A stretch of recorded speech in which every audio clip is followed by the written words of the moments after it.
They lied about everything I was, cheated me out of respect, out of recognition, out of basic human dignity at my own sister's wedding rehearsal. I couldn't believe I was standing there in that five-star resort lobby, surrounded by crystal chandeliers and marble floors, being mocked for my polyester dress while they sipped champagne and celebrated a life I was supposedly too small to understand. The shocking truth? I owned every square inch of the property they were mocking me on. The exposed secret that would bring their entire world of assumptions crashing down was sitting in my pocket. Property deeds worth over $13 million, all in my name, built from absolutely nothing while they backstabbed me with their condescending jokes and their pitying glances. What happened next changed everything. See, there's something nobody tells you about being the family scapegoat, about being dismissed and humiliated at every gathering. It gives you a specific kind of clarity, a cold understanding of exactly who people are when they think you're powerless. Then the moment arrived when the groom's father threatened to destroy the absent owner's business with chargebacks and lawsuits, demanding to speak with someone who actually mattered. The revenge I could have taken would have been nuclear, but instead I chose something more powerful. I chose justice. I chose to let the truth revealed speak for itself, to watch the infidelity to family bonds unravel in real time as I stepped forward and said 5 words that caught everyone frozen. You're speaking to her. The palm trees swayed against the golden sunset at Sapphire Shores Resort, and honestly, I couldn't believe I was even standing there. The rehearsal dinner was set up on the grand terrace overlooking the ocean, with crystal chandeliers hanging from white canopies and tables dressed in silk. My sister Vanessa's wedding weekend had officially begun, and from the moment I stepped out of my used Honda, I felt the judgment. Aunt Linda's eyes scanned my outfit, a simple cotton dress I'd bought on sale, and she whispered something to my cousin Rebecca that made them both smirk. I clutched my small purse tighter, feeling the familiar sting of being the family embarrassment, the one who never quite measured up to their standards of success. My legal name is Sophia Chen, but everyone in my family calls me Sophie. I learned early that sometimes it's safer to keep parts of yourself separate, to let them see only what they expect to see. My mother barely acknowledged me when I approached the reception table, too busy fawning over the Wellington family, Vanessa's future in-laws who practically dripped with old money and arrogance. "Oh, there you are," Mom said, her tone flat, as if my presence was more obligation than joy. She didn't hug me, didn't ask about my drive, just gestured vaguely toward the back tables where the less important guests were seated. I watched her return to Mrs. Wellington, laughing too loudly at something that probably wasn't even funny, and I felt that familiar knot in my stomach. This was supposed to be a celebration of family, but instead, it felt like I'd crashed an exclusive club where I'd never be a member. Vanessa used to crawl into my bed during thunderstorms when we were kids, seeking comfort only I could give. But looking at her now, surrounded by wealth and approval, that girl felt like a stranger from another lifetime. My brother Marcus walked past me with his wife Jennifer, both dressed in designer everything, and he actually did a double take. "Jesus, Sophie, you came in that?" he muttered, gesturing at my dress like it was made of garbage bags. Jennifer giggled behind her hand, her diamond bracelet catching the light, and I felt my face burn with humiliation. "I didn't realize there was a dress code," I said quietly, trying to keep my dignity intact. Marcus shook his head like I was hopeless, like I'd embarrassed him just by existing in the same space, and walked away without another word. The betrayal of it hit me harder than I expected. This was my own brother, someone who used to defend me when we were kids. Every time I'd tried to share a win with my family over the years, they'd minimized it, redirected the conversation, or found ways to make it about my shortcomings. Eventually, I just stopped explaining myself. I found my assigned seat at a table near the kitchen doors, far from the family tables where everyone who mattered was laughing and toasting with expensive champagne. The elderly couple next to me were sweet, asking polite questions about how I knew the bride, but I could barely focus on answering them. My eyes kept drifting to the head table where Vanessa sat like a queen, her future husband Derek beside her, and both sets of parents treating them like royalty. Nobody looked my way. Nobody raised a glass in my direction. Nobody seemed to remember that I was Vanessa's sister, her only sister. I'd driven 4 hours to be here, taken time off from work, and I was being treated like the help. I rarely come to properties during events, and when I do, I dress like a guest. I learned early that people behave more honestly when they don't know who you are. The speeches started, and one by one, family members stood to share stories and memories, praising Vanessa's accomplishments, her beauty, her perfect match with Derek. Uncle Richard told a story about how Vanessa had always been destined for greatness, how she'd married into the right family, how proud everyone was of her choices. Not once did anyone mention me, not even in passing, not even as an afterthought. I sat there in the shadows, picking at my salad, feeling invisible and shamed, wondering why I'd even bothered to come. My throat tightened with emotions I didn't want to name, and I took a long sip of water to push them down. Then Aunt Linda stood up, slightly tipsy, and decided to make a joke that sent ice through my veins. "And let's not forget Sophie," she announced, and suddenly all eyes were on me, and I just knew, this wasn't going to be kind. Our little Sophie, who drives a Honda to a luxury resort, who shops at outlet malls, who went to community college while Vanessa went to Stanford. Laughter rippled through the crowd, polite but cutting, and I felt my hands start to shake. Aunt Linda wasn't done. "But hey, we can't all be successful, right? Someone has to be the cautionary tale." More laughter, louder this time, and I saw my mother smile, actually smile, like this public mockery was somehow acceptable.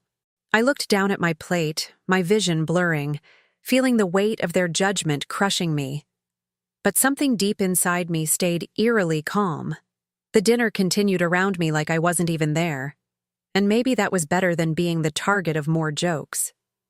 I watched Mrs. Wellington gesture dramatically while describing their family's real estate portfolio, dropping names of exclusive neighborhoods and country clubs like she was reading from a Forbes list.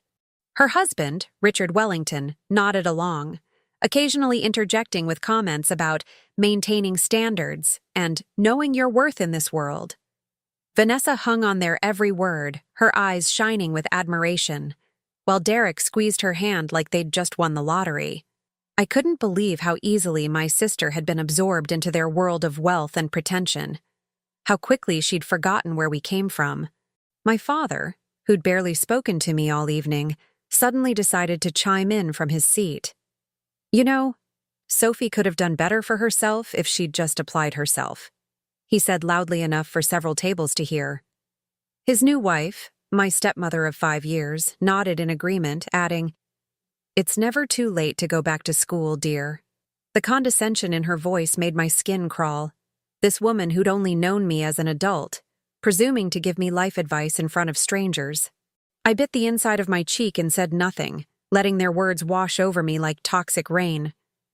The truth was, they had no idea who I really was or what I'd built, and I'd kept it that way deliberately. Cousin Rebecca leaned over from the next table, her voice dripping with false sweetness. "So, Sophie, what are you doing for work these days?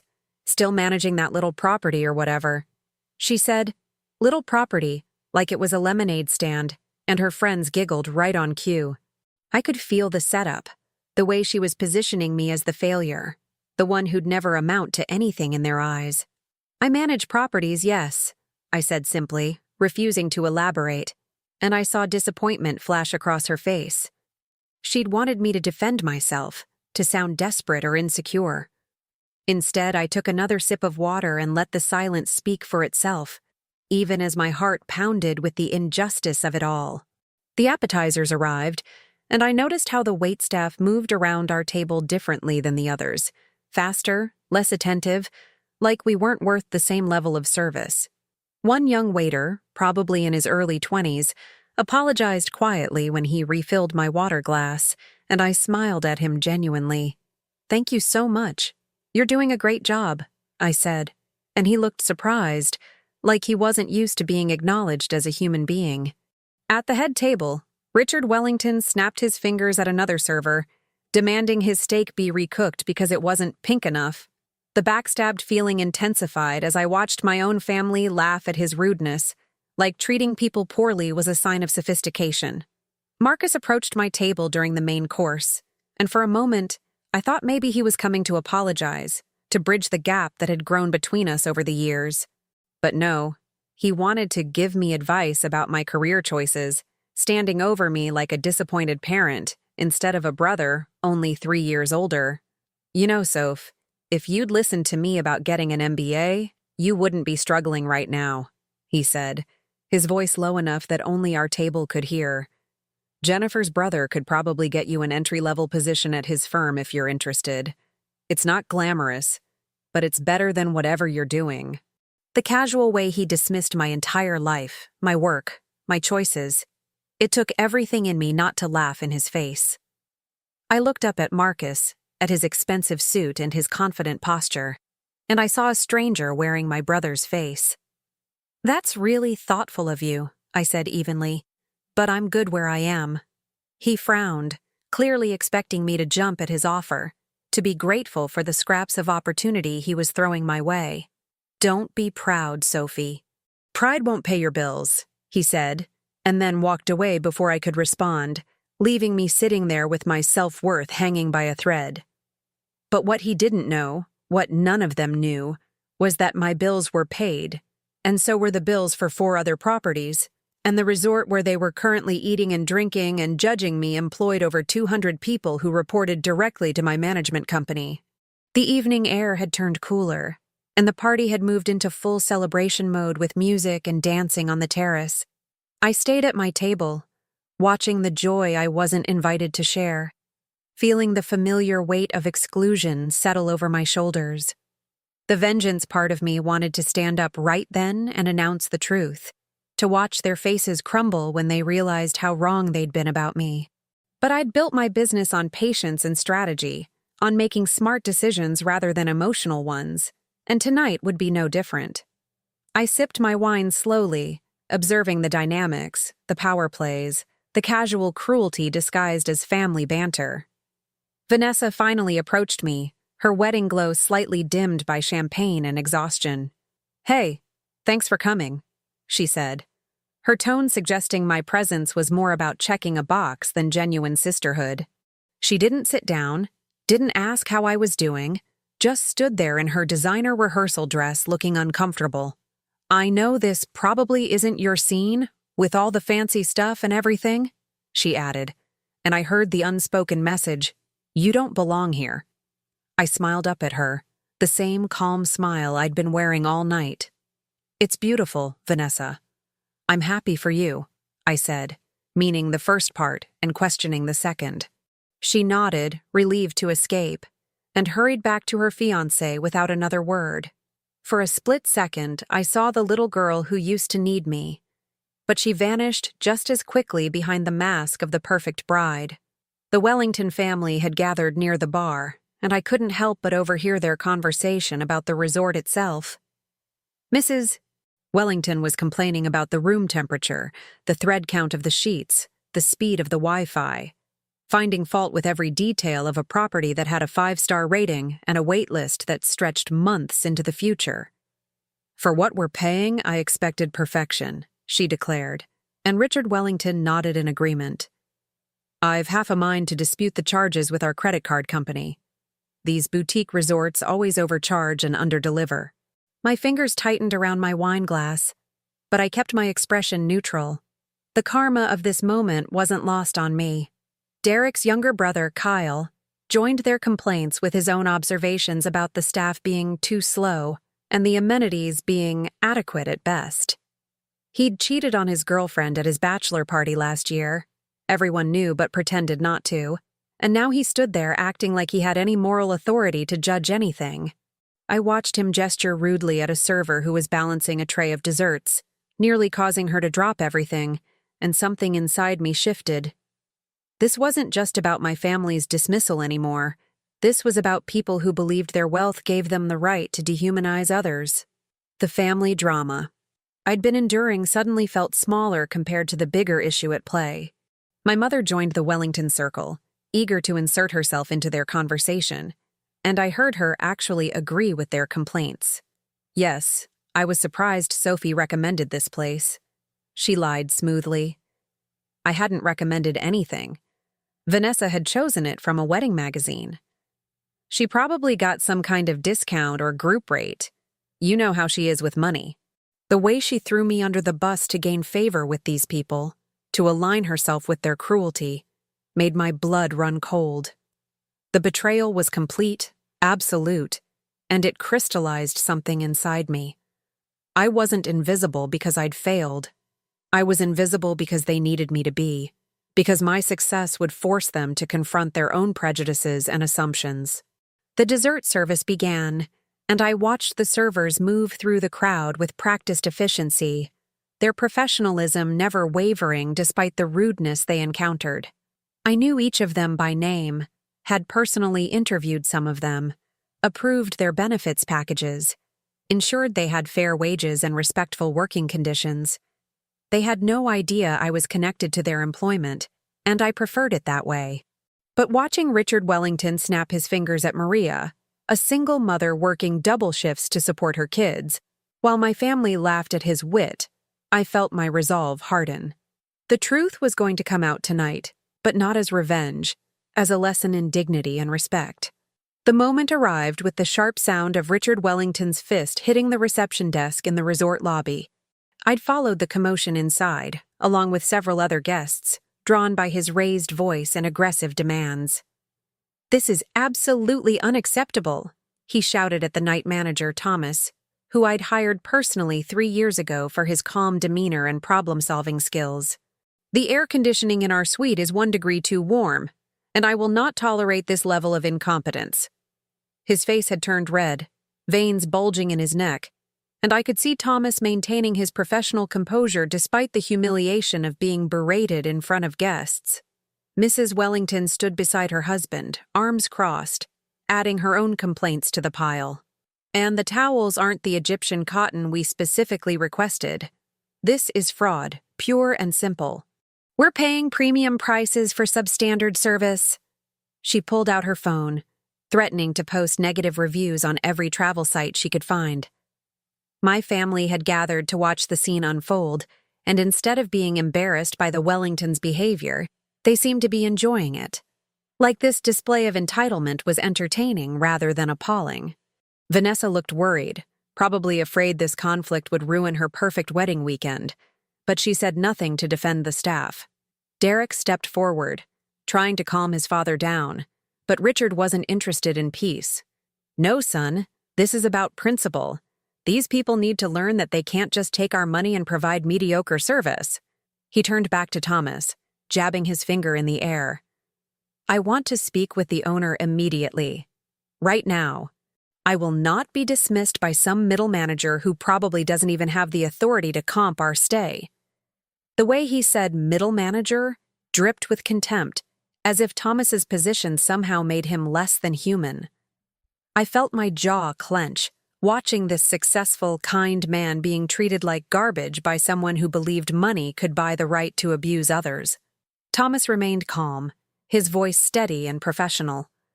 "Sir, I apologize for any inconvenience. I can certainly adjust the temperature and arrange for different towels. However, the owner doesn't typically attend evening events." Richard cut him off with a harsh laugh. "Of course they don't. Probably some absentee investor who doesn't even care about this place." "Well, I'm telling you right now, I'm disputing these charges with my credit card company. All of them.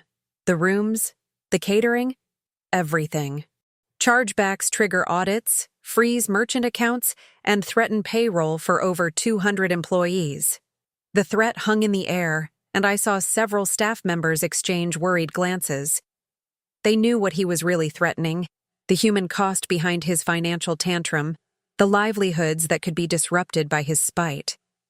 My mother actually nodded in agreement, stepping closer to Richard like they were allies in this fight. "You're absolutely right to demand better. I've always said that service quality has declined everywhere." She shot a glance at me, as if my mere presence had somehow contributed to the resort's imagined failures. Marcus joined in, adding, "Yeah, and for what Vanessa's paying for this wedding, you'd think they'd roll out the red carpet. The collective assault on the staff, on the property, on everything I'd built from nothing, was reaching a crescendo. The shocking part was how quickly my own family had turned against people they didn't even know, just to curry favor with wealth and status. I stood at the edge of the crowd, my heart pounding, knowing this was the moment everything would change. Thomas caught my eye briefly, a flicker of recognition passing between us, and I saw something in his expression. A silent question, maybe even permission. And that's when I knew. Just for half a second, in that brief exchange of glances, the decision crystallized.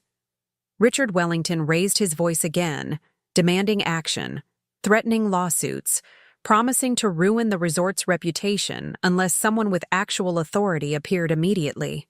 "Fine," I heard myself say, my voice cutting through the chaos like a knife through silk. "You want to speak with the owner?" Every head turned toward me, confusion and curiosity mixing in their expressions. I stepped forward, my chin up, my shoulders back, feeling the power of truth and payback flowing through my veins. "You're speaking to her." The silence that followed my declaration was deafening, broken only by the soft crash of waves outside and the distant sound of music from the terrace. I watched the confusion ripple across their faces, my mother's mouth literally hanging open, Marcus frozen mid-gesture, Vanessa's eyes wide with disbelief. Richard Wellington recovered first, his expression shifting from anger to skepticism. "That's ridiculous. You're the bride's sister, the one they've been making jokes about all night. Stop wasting my time with these games." His dismissal was automatic, programmed by years of judging people by their appearance rather than their substance. I couldn't believe how predictable he was, how his arrogance blinded him to any reality that didn't fit his worldview. I pulled out my phone with deliberate calm, opened my email, and pulled up the documents I always kept readily available, just in case. "Thomas, would you mind confirming my identity?" I said, and he nodded, relief flooding his features. "This is Sophia Chen, the founder and owner of Coastal Luxury Properties LLC, which owns and operates Sapphire Shores Resort along with 4 other properties." I turned my phone screen toward Richard Wellington, showing him the property deeds, the business registration, the LLC documentation that clearly listed my name. "This resort is valued at $2.8 million, and my portfolio total is approximately $13 million. Would you like to see the tax documents as well? Or is this sufficient?" My voice was steady, professional, completely devoid of the revenge I could have poured into it. My mother stumbled backward, actually gripping the reception desk for support, her face drained of color. That's not possible. You went to community college. You drive a Honda. She couldn't finish the sentence, couldn't reconcile the daughter she'd dismissed with the reality standing before her. Marcus looked like he'd been slapped, his confident posture crumbling, his mouth opening and closing without sound. Aunt Linda had gone completely pale, probably remembering every joke she'd made, every dismissive comment, every moment of casual cruelty. The shocking revelation was rewriting their entire understanding of who I was, and I could see the calculations happening behind their eyes. Vanessa moved toward me, her hand outstretched, her expression a mixture of confusion and something that might have been pride or might have been fear. "Sophie, why didn't you tell us? Why didn't you say anything?" Her voice cracked on the last word, and I saw genuine emotion there. Maybe guilt, maybe regret. I looked at my sister, at the girl who used to share secrets with me when we were young, before status and wealth became her definition of worth. "Would you have believed me?" I asked simply. "Would any of you have believed me if I'd told you?" The truth of that question hung between us, unanswerable because we both knew the response would have been laughter and mockery. Richard Wellington's aggressive posture had dissolved into something resembling panic. The threat of credit card chargebacks suddenly looked very different when facing the actual business owner with legal representation and documentation. "Now, I'm going to make you an offer," I continued, shifting into business mode. "You're clearly unhappy with the service here, despite the fact that every single one of your complaints has been addressed within minutes by my professional, courteous staff, whom you've treated abhorrently." I glanced at Mrs. Wellington, who'd gone silent, her phone still clutched in her hand.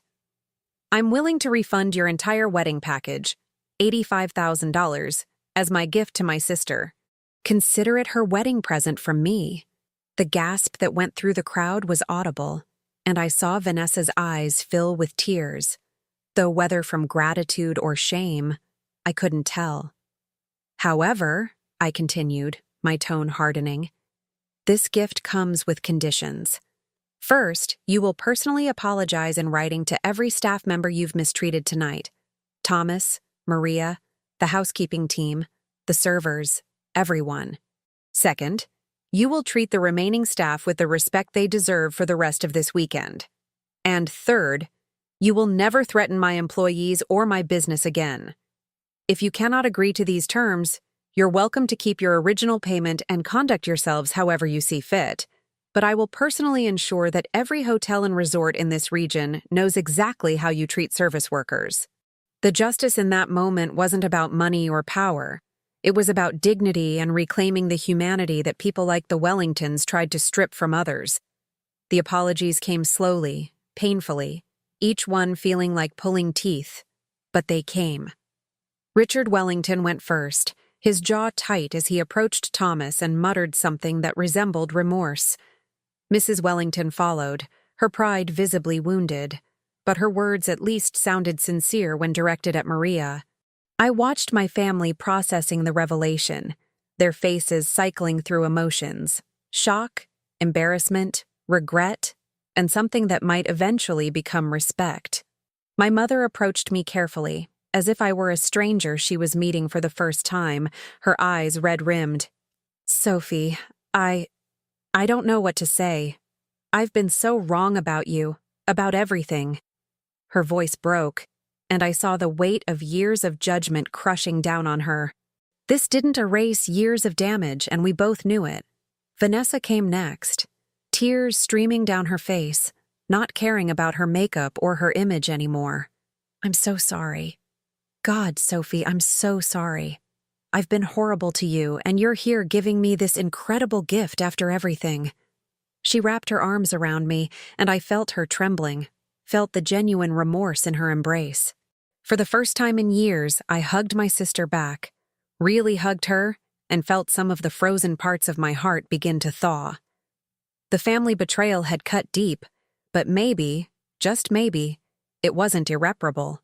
"I just wanted you to see me," I whispered into her hair. "Really see me, not who you assumed I was." She nodded against my shoulder, unable to speak through her sobs.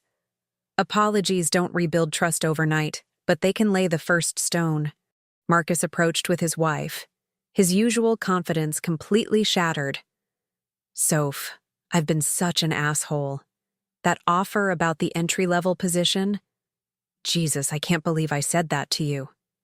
He ran his hand through his hair, looking younger and more vulnerable than I'd seen him in years. "You built all this by yourself? How? When?" I could hear the genuine curiosity mixed with admiration in his voice.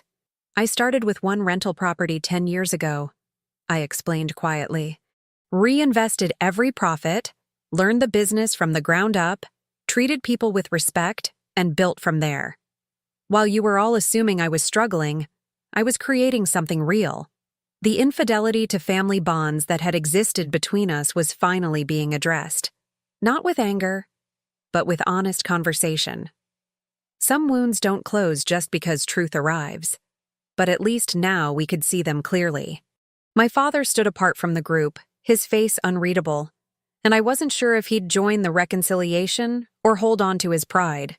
Finally, he moved toward me, and when he spoke, his voice was rough with emotion. "I failed you as a father. I let my own prejudices blind me to your accomplishments. I'm proud of you, Sophie. I should have said that years ago." Coming from him, a man who rarely apologized for anything, those words carried weight. I nodded, accepting his apology while knowing that rebuilding trust would take more than one conversation. But it was a start, a foundation we could maybe build on if everyone was willing to do the work. The Wellingtons had completed their written apologies, supervised by Thomas, who'd quietly documented everything for our records. Derek pulled me aside, his expression serious and apologetic. I had no idea my family could be like that. I'm ashamed, honestly. And I'm sorry you had to witness Vanessa's family, your family, treating you that way too. He seemed genuine, and I appreciated that he didn't try to excuse or minimize what had happened. People show you who they really are under pressure, I said. Tonight was illuminating for everyone. He nodded, understanding the lesson, and I saw Vanessa watching us with hope in her eyes. Hope that maybe this relationship could survive the revelations and the conflict. The night was winding down, guests slowly filtering back to their rooms, the drama settling into quiet reflection. My mother sat with me on the terrace, the ocean breeze carrying the scent of salt and possibility. "How do we move forward from this?" she asked, her voice small. I thought about that question, about the years of hurt and dismissal, about the karma that had finally caught up with everyone's assumptions. "We move forward with honesty," I said. "With respect. With the understanding that worth isn't measured by degrees or cars or designer clothes. We move forward by seeing each other as we actually are, not as we assume someone to be." She nodded, tears sliding down her cheeks, and reached for my hand, a gesture that would have been unthinkable just hours before. "So here's what I want to know from you. Have you ever been in a situation where your own family underestimated you, where they betrayed your trust so completely that you had to decide between revenge and dignity? Drop a comment below and tell me your story, because I genuinely want to hear how you navigated that impossible choice between proving them wrong and maintaining your self-worth. Did you expose the truth immediately, or did you let them continue believing their lies until the perfect moment arrived? And here's the real question that keeps me up at night. When someone has humiliated you publicly, does choosing grace over destruction make you weak, or does it actually make you stronger? I need to know what you would have done in my position. Would you have taken the payback route and made them suffer, or would you have offered that same conditional forgiveness I extended? To my family and the Wellingtons, comment your honest thoughts, no judgment, because these family drama situations never have easy answers. Share your own experiences with backstabbed relationships, with people who cheated you out of recognition, with moments where karma finally arrived and you had to choose your response. What happened when the tables turned in your life? How did you handle reclaiming your narrative? If this story resonated with you, if it made you think differently about justice and vengeance, and what it really means to maintain your dignity when everyone around you expects you to crumble, subscribe to this channel right now and smash that notification bell. Because I'm going to keep bringing you these raw, unfiltered stories about real people navigating shocking revelations, complex family dynamics, and the messy truth about betrayal and forgiveness. These aren't fairy tales with simple endings. They're provocative explorations of how we survive when the people closest to us prove they never really saw us at all. Hit subscribe, and let's continue this conversation about what it means to stand in your truth even when everyone's mocked you for it.